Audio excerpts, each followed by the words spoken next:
Welcome back to Highly Successful Couples, the show that helps couples grow together instead of growing apart. I'm your host, Nick Solacek, and today we're going to continue our conversation on the importance of repair. So if you didn't listen to last week's episode, that is part one, and this is a continuation of that conversation. There is some important context, wisdom about the opposites attract dynamic, a phenomenon called emotional symbiosis, some of the key points or pillars of connection that we reviewed. So go back and listen to that episode if you haven't already. Today, we're going to continue this conversation to fill in the gaps a little bit and answer this question about repair, which is one of the most important skill sets in relationship. A lot of experts believe that the ability to repair is fundamental to making our relationships work. And couples that break up, couples that get divorced, couples that can't make the relationship last has a lot to do with their inability to repair conflict and make sense of some of the things that go on. Obviously, not every relationship is meant to last the test of time, to be forever. Some relationships come in for a short period of time to teach us something. To maybe help us better understand what it is that we need in relationship and to seek that and ask for that and look for that at the outset instead of experiencing lack of the things that we want or need. In my experience, most couples have a lot of growth opportunities. So the reason I'm mentioning that is a lot of couples will break up before doing more investigation or seeking counsel or better understanding what actually makes relationships work and what are some of the common perils and pitfalls. In addition to this thing called repair, a relationship vision is also of critical importance. We're going to touch on that a little bit today, but I'll dive into that concept in a future episode. So to recap, we talked about 3 cycles of relationship. We talked about connection, disconnection, and repair, and that healthy relationships, thriving relationships will flow through these stages. Relationships that don't feel so good, relationships that maybe aren't working are often stuck in a disconnection phase and never fully repair things that happen. So hurtful dynamics might get swept under the rug. Things can get ignored. Dynamics can be just not addressed. And bad behavior continues, behavior that creates anxiety for one partner. They might abandon themselves in the relationship just to make it work. That's this common trade that we make, attachment over authenticity. And what we're trying to do here is be more authentic, be more connected to what it is that we need, to ask for those things in a positive context, and for 2 people to develop a grounded, empowered relationship with one another. And in order to do that, we need to understand that these cycles exist and we need to spend less time in disconnection. We want to decrease the amount of hours, months, years that we can spend in disconnection. So this connection piece is when it feels good. We're relaxed, we're okay, everything's calm and secure. And disconnection is when we get that misunderstanding, not feeling good, feeling unsafe. There's this just misattunement. We really don't get each other, or you don't get me. And that sense of feeling gotten is paramount to success in relationship. There's a key principle here, which is that conflict is a growth opportunity.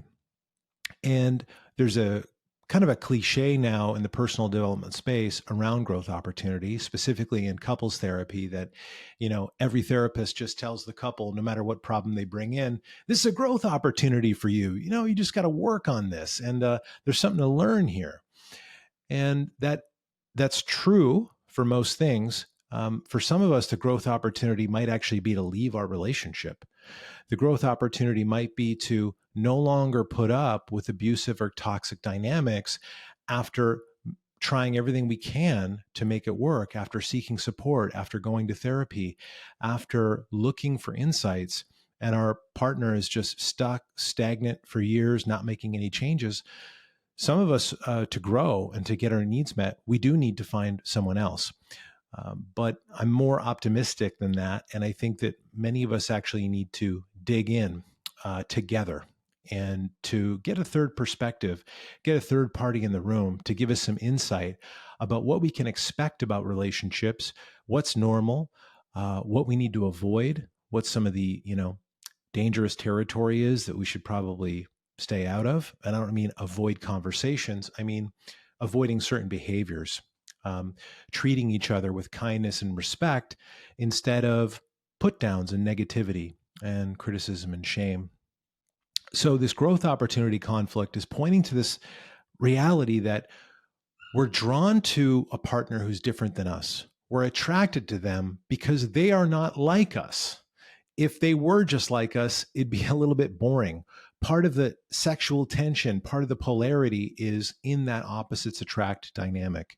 And in part one of this series, I discussed one person can be more emotional, one person can be more logical. We've got these unique strengths, skill sets, abilities, maybe even, the way that we take care of ourselves, take care of our body can be different from our partner, or the way that we manage our money, the way that we communicate, the way that we handle boundaries.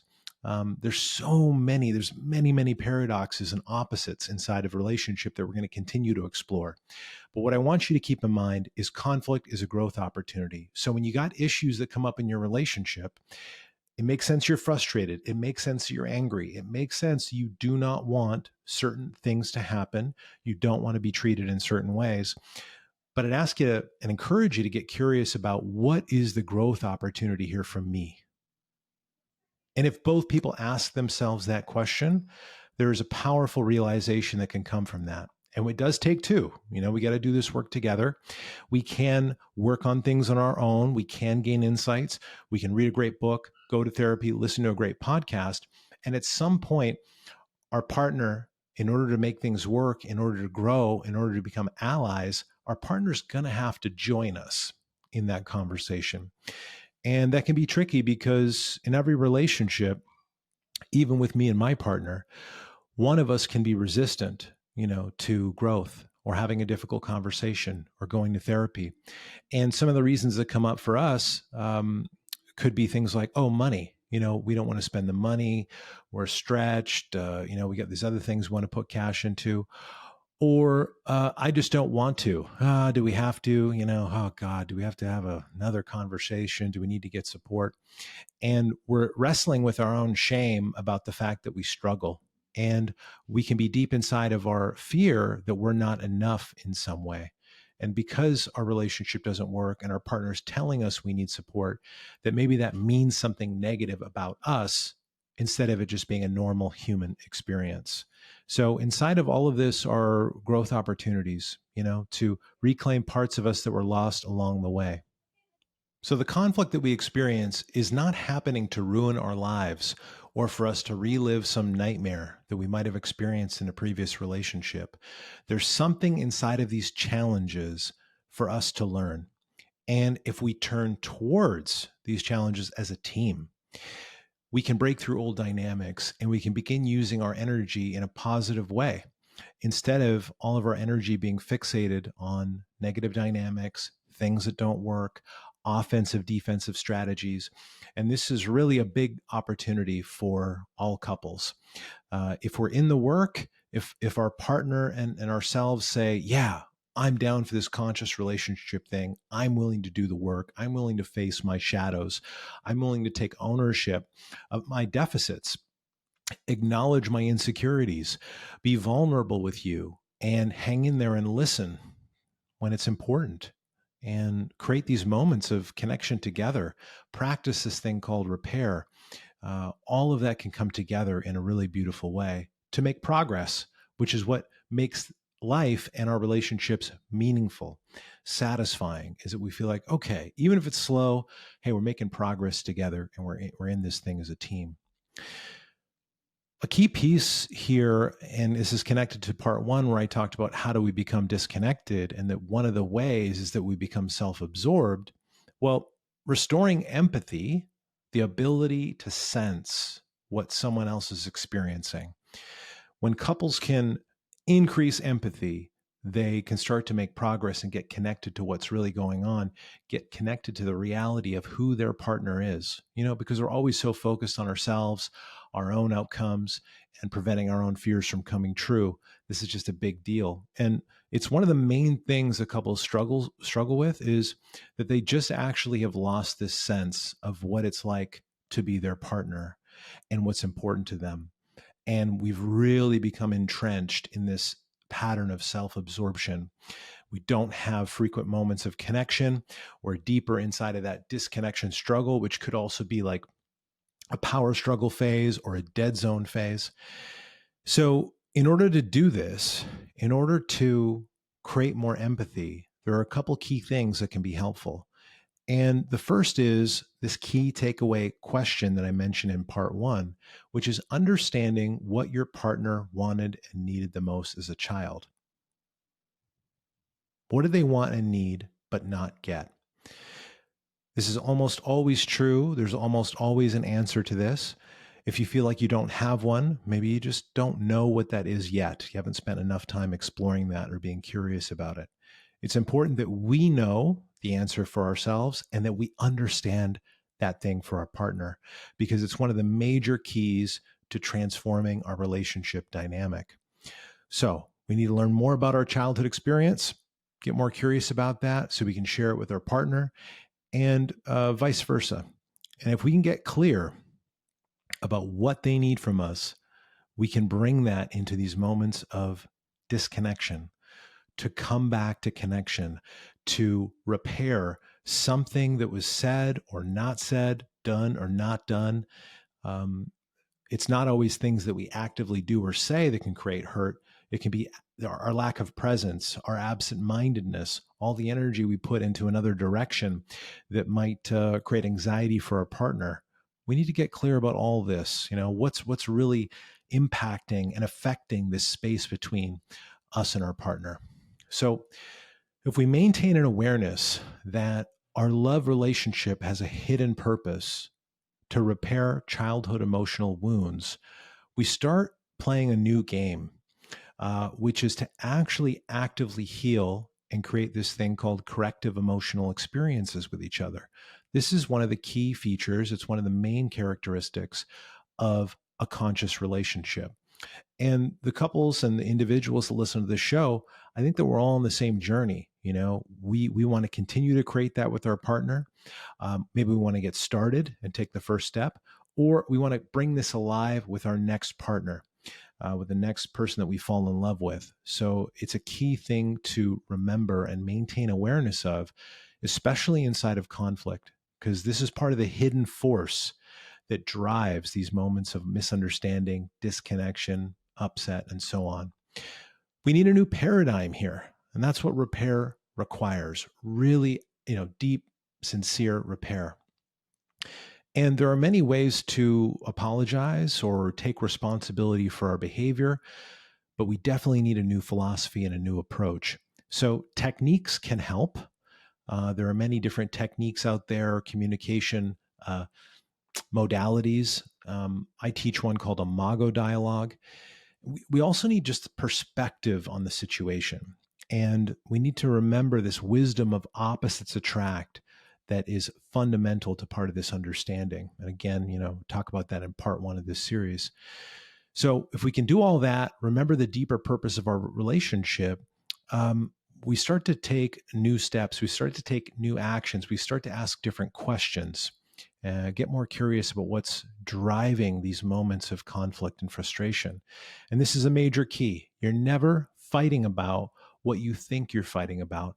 There's always something from the past driving your reactivity now. The psyche is timeless. And repairing fully with your partner includes understanding how you got disconnected in the first place and taking responsibility for the unconscious automatic strategies that you use to protect yourself.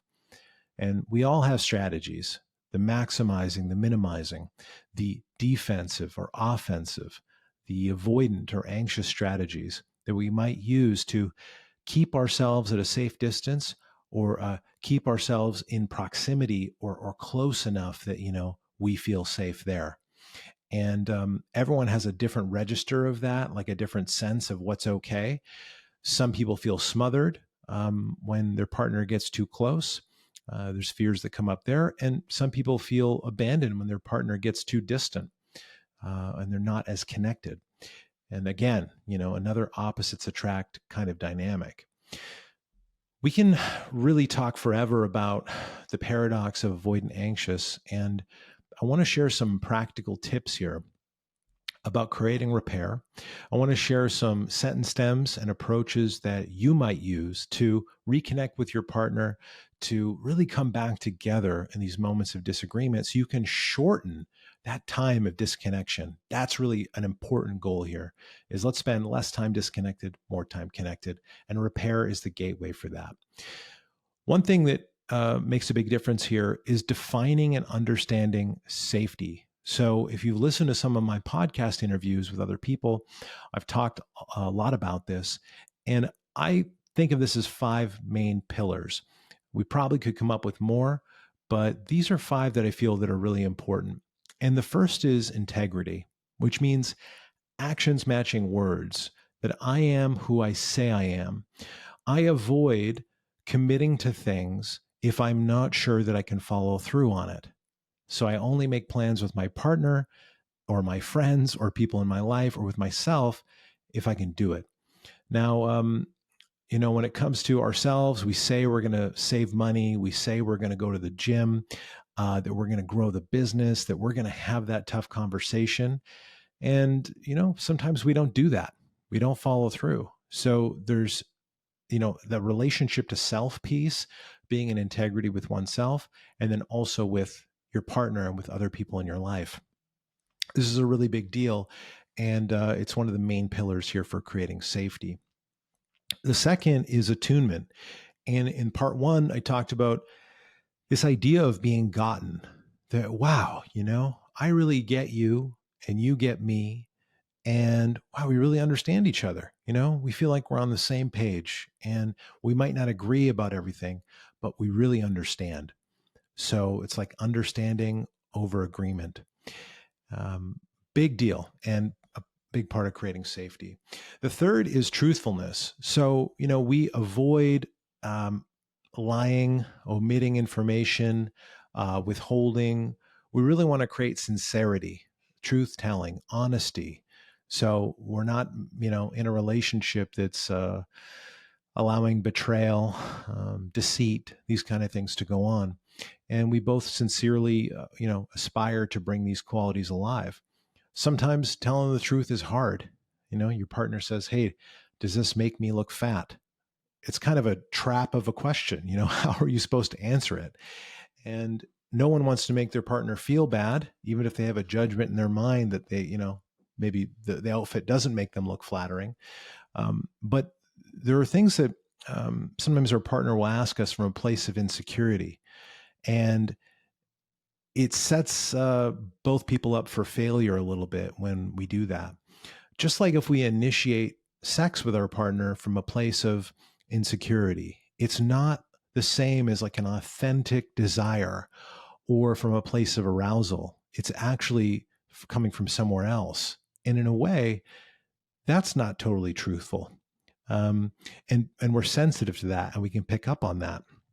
So truthfulness is not about exposing every single thought that you have, everything that runs through your mind. It's really making an effort to be sincere with your partner, not withhold information that you feel could change things for them, that could change the game for them. Like if I know information, I've done something, I've said something, I'm involved with something that I know my partner would not like, that they would be upset about, and I don't tell them, that's not truthful.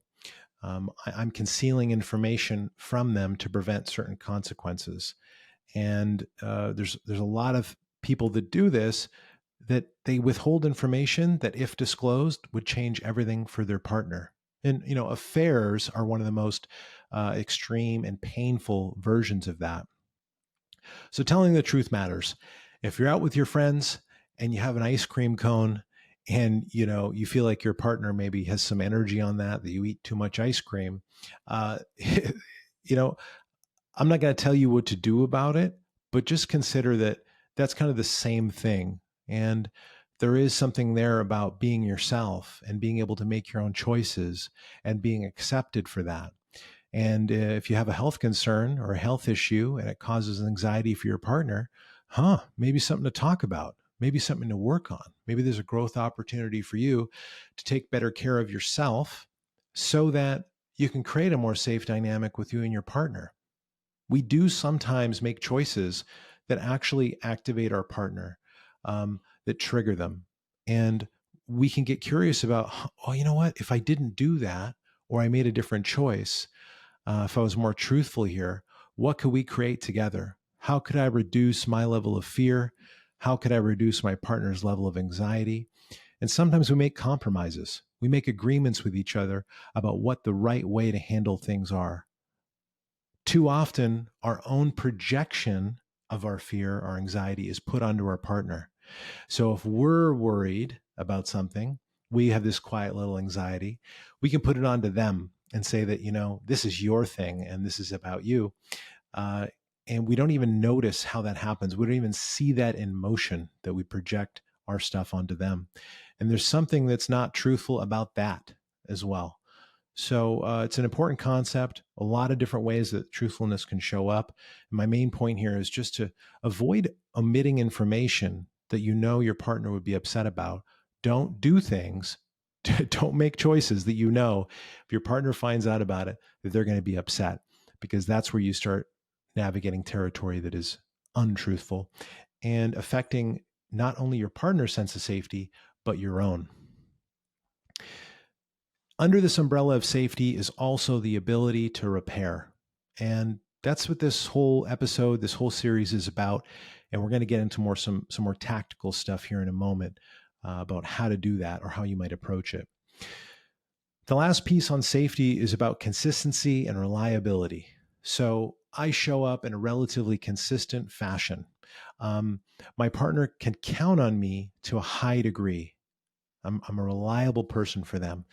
So if we have Jekyll and Hyde dynamics, hot, cold, massive, swings consistently every day, that's heading in the wrong direction.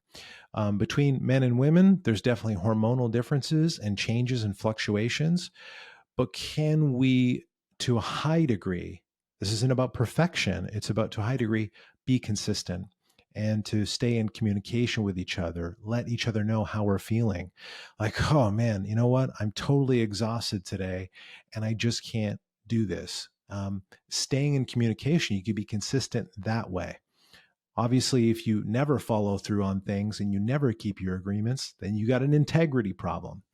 So 5 pillars here for safety: integrity, attunement, truthfulness, the ability to repair, and consistency and reliability. The reason these are important is because a lot of people think that safety is that, okay, well, I have food and water and shelter, and that's enough. Those are basic physiological needs. And in order for our relationships to feel connective, positive, alive, we need these qualities as well. And aliveness is actually also another important thing. A lot of us know how to exist, but we don't really know how to live and be truly and fully alive. So we'll talk more about that in future episodes. This thing around repair requires a little bit of context. And I want you to think about, how many times have you said sorry and had it not received or rejected? Have you ever, refused someone else's apology?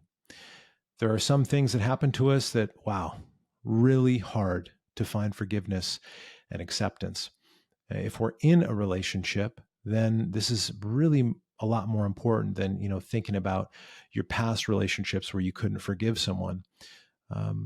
What we want to do here is just understand that there is some hesitancy around saying sorry, because if we're vulnerable in that way and we take ownership and it's rejected, kind of painful. Like if our apology is met with someone doubling down with "I told you so," or more shaming, blaming, and criticism, it really doesn't help.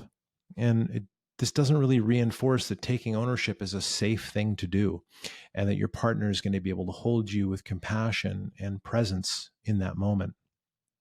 So we need to build trust with each other. And when we take responsibility for our inner world and our past, we build trust with our partner.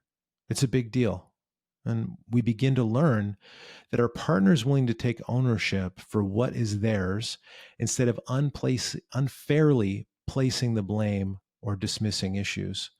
And we all come up against these moments where we really struggle to take responsibility for what is ours. We might say, this is all you, this is your stuff. And we're disconnected from the reality that our relationships are a co-creation. It takes two to tango. We're both in this dance. It's very difficult to have a meaningful dance in a ballroom all by yourself. Don't want to make the dancers here feel dismissed with that statement. But the point is we all have a longing and yearning to be with a partner, to do this thing, this romantic dance with someone else. And we both need to take responsibility for the fact that if things aren't working, we both did this. It takes two people to make a relationship great and two people to ruin it. Some behaviors that build trust. One of them is just listening non-defensively, making eye contact, turning towards your partner, and just being open to what they have to say. We want to avoid lengthy monologues that go for hours and hours. So, if we're going to listen non-defensively, it'd be helpful if our partner gave us bite-sized chunks of information instead of a lecture. But no matter where you're at, this can be a helpful part of the process, even if you got to hang in there with your partner for 30 minutes to hear them out. And just try to avoid taking things personally. Be curious, ask questions, and seek understanding before seeking agreement. Our partner doesn't have to believe and agree with everything that we think, say, do. We are different. And so we need some space for that. And as well, building trust can be avoiding getting overly reactive, which is not just getting loud. Reactivity can be exploding or imploding. It can be raising the volume of our voice, or it can be shutting down. Both of these things are reactive, but often the quiet partner, or the one who implodes or goes inside, judges their partner who's getting loud as being reactive. And the more the one person gets loud, the more the other person gets quiet. The more that one person gets quiet, the more the other person gets loud. We just kind of tend to double down on our strategies when we're under stress. There are some sentence stems as well that can help these conversations. And a sentence stem is basically an incomplete sentence. And it's designed to specifically guide you in a particular direction. So an example would be, something I want to talk to you about is, and then you fill in the blank. Something I appreciate about you is. These are examples of sentence stems. But for repair, instead of just saying, okay, I'm sorry, I apologize, we want to do it with some sincerity and some depth. And in order to deepen that repair, these are a couple things that you could try. Here are some directions you could go in, which is to say, you didn't deserve that from me because. This helps reflect that you understand your partner's worth, and you understand that, when I think about it, I think, you deserve this, and you're a good person, and I wish I could have done this differently, which is another sentiment, how I wish I could have done this differently is. And letting your partner know that you get that, and that you actually, upon reflection, see a different pathway, another way to handle the situation and do it differently, maybe with more grace, more patience, more kindness. To deepen this further, when I think about this, what was triggered in me from childhood was. Another way of saying that is, I think this situation reminds me of when I was a kid, and fill in the blank. That's an important one because of all the historical context we've discussed, that our communication styles, our protective strategies, all of these things are grown and learned and developed through childhood, through our infancy, childhood, and adolescence. And we play them out now as adults, not really fully understanding that there might be another way, a more empowered or grounded or connected way to deal with these situations that come up. Another variation here of a sentence stem for repair is what you really deserve from me is. And stating positively what you feel like your partner deserves. Again, reflecting their worth, painting a picture of the loving gesture, that they deserve from you. These repair stems are helpful, and we also need positive behavior change. If we keep making the same mistakes over and over again, that starts to erode trust. That doesn't build it. So there's something that's off if you're experiencing that dynamic. If we keep repeating the same mistakes, we keep hurting our partner over and over again with the same thing, the safety goes down, the trust goes down, and the end of the relationship is not far away. Some basic expectations here for repair. Look, from time to time, there are going to be moments of misattunement and disconnection. We're not going to get each other. We're going to be focused on our own priorities. We might ignore our partner. And, sometimes I'll be on my phone playing chess. My partner will walk in the room and talk to me. And I'm so focused on the game that I miss what she says. Or I just utter a basic statement of acknowledgement. Like, okay, sounds good, but I'm not really there with her. And that moment is frustrating for her. It's frustrating for me, but we both co-create it. We understand these moments are going to happen, and we talk about this stuff, and we create agreements to try to avoid these things happening over and over and over again. So we know, and I like all couples to know that, hey, from time to time, your feelings might get hurt. You're going to get triggered. No one is perfect. We're a traumatized species, and we've got a lot to learn. So all this is normal and to be expected. We're going to have power struggle dynamics. We're going to see things different ways. We're going to misremember, forget, etc. And there's no relationship that is 100% perfect all the time. We talked about that in episode 3 with the myth of the perfect partner. There's going to be moments where we get disconnected and we get tripped up. We're going to hit speed bumps and little obstacles along the way. And then we're going to need to repair and reconnect. This is really hard to do because when you're in those spaces of disconnection, you don't feel good. You feel anxious. You feel hopeless. Your mind starts generating thoughts from that place of embodiment. So what you're feeling starts to loop with your thoughts, and you just get in a feedback loop with that.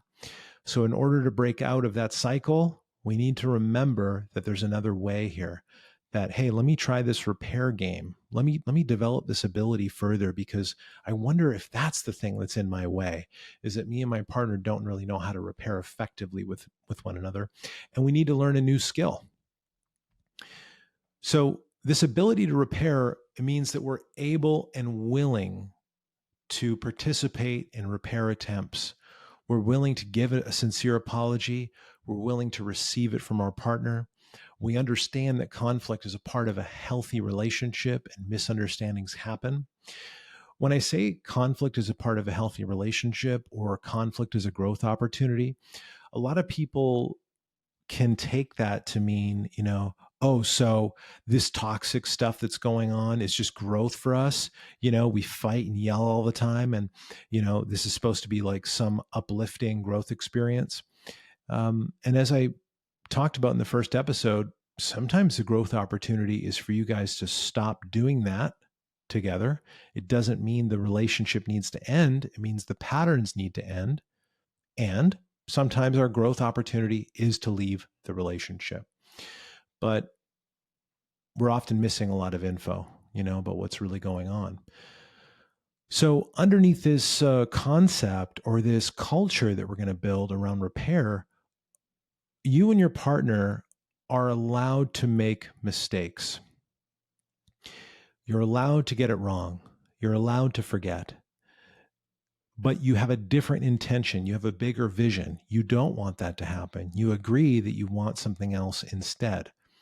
And you prioritize repair and reconnection over less important activities like watching TV, scrolling Instagram, or playing video games. In some moments in time, we do need to take a break from the conflict. We do need to take a walk. We do need to clear our head. And there's nothing wrong with that. Just stay in communication with your partner about what you need. You might say something like, hey, I'm feeling overwhelmed right now, and I feel like I really just need to go for a walk and clear my head because I want to repair this with you. And I just feel like I don't know how to do that right now. So can we talk in an hour? Can we talk tonight or tomorrow morning? And put it in the calendar, make an agreement, make some space to have an important conversation and prioritize it over the less important things.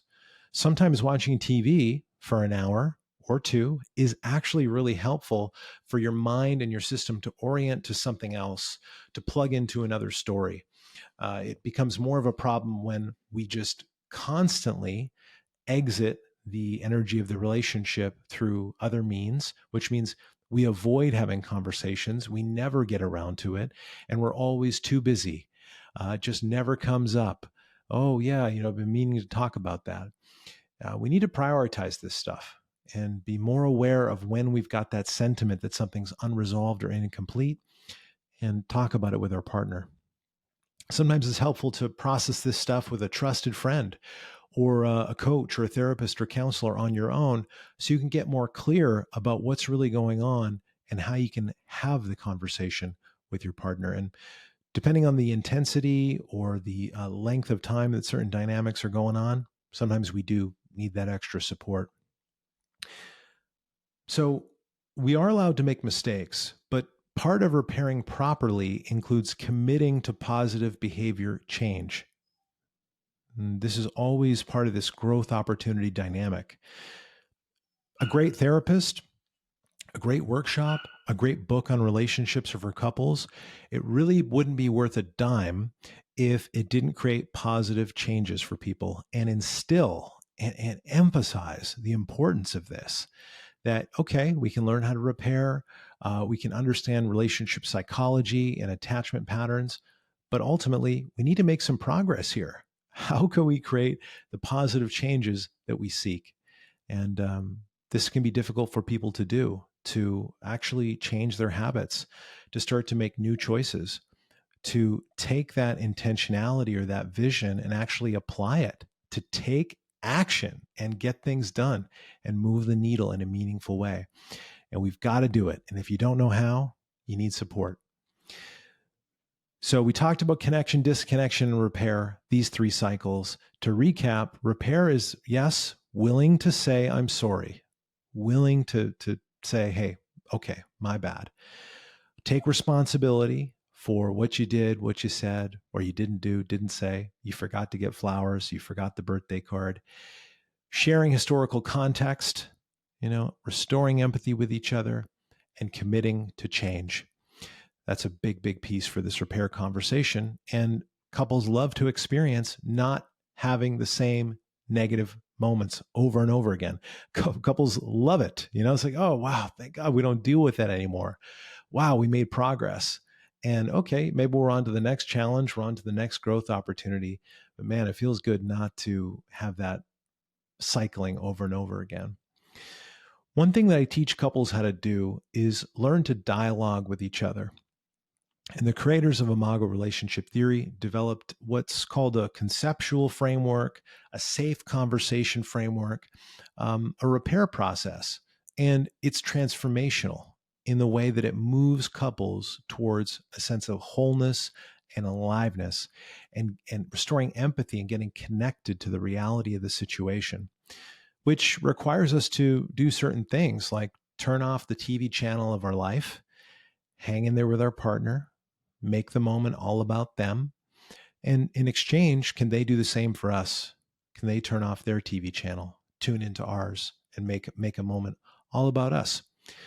Give us a chance to talk about what's important. And it takes time to learn, takes time to practice and make this a part of your relationship. Learning to dialogue doesn't solve all challenges for couples. It doesn't magically make everything better, but it's foundational, it's fundamental to creating some of these bigger, deeper changes that people want. And once you learn how to do it and you really get it, not just from, okay, we're going to go through the motions, but from an embodiment perspective, that starts to translate into your life. It starts to bleed out of the therapy room, into the bedroom, into the dinner table, into your conversations in the car, into your daily life. And that's the big promise of Imago theory. That's the promise of couples working on things together, is that this is actually going to make a difference for us. So I highly encourage you to look that up. I teach couples how to do it. I train couples how to do it in session in my online course. You could pick up the book, Getting the Love You Want, which will help you better understand how this technique and framework works. And to get started, a lot of couples do need guidance. They need someone to help them keep the train on the tracks, ride her on the horse, and keep the conversation going in a positive direction. This whole thing helps couples move from judgment that something is wrong, something's wrong with my partner, into, oh, something's painful for my partner. This hurts my partner.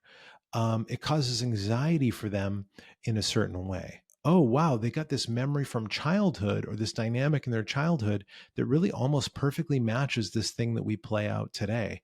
And I didn't know that. I had no idea that that was going on. In general, judgment serves our defenses and curiosity serves connection. So the Imago dialogue and all the conversations we're having here, I hope will help to serve that connection by being curious.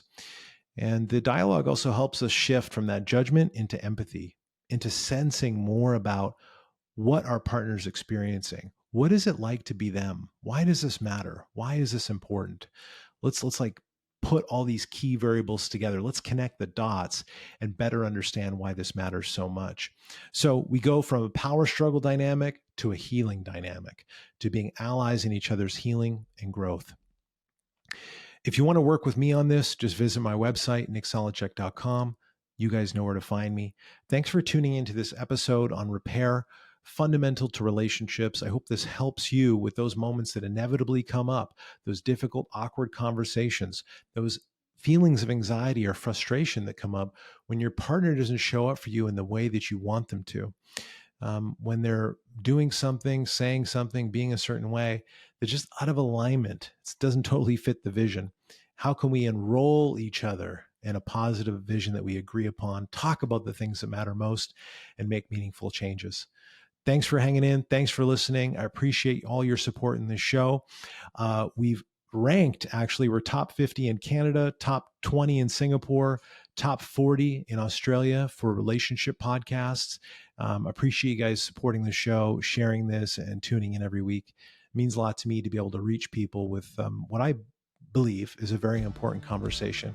So thanks for being here. As many of you know, I created my show with the audience in mind, which means no ads or sponsors are wasting your time. So if you love this podcast, please leave a 5-star review, share it with a friend or someone that matters to you, post it on your social story.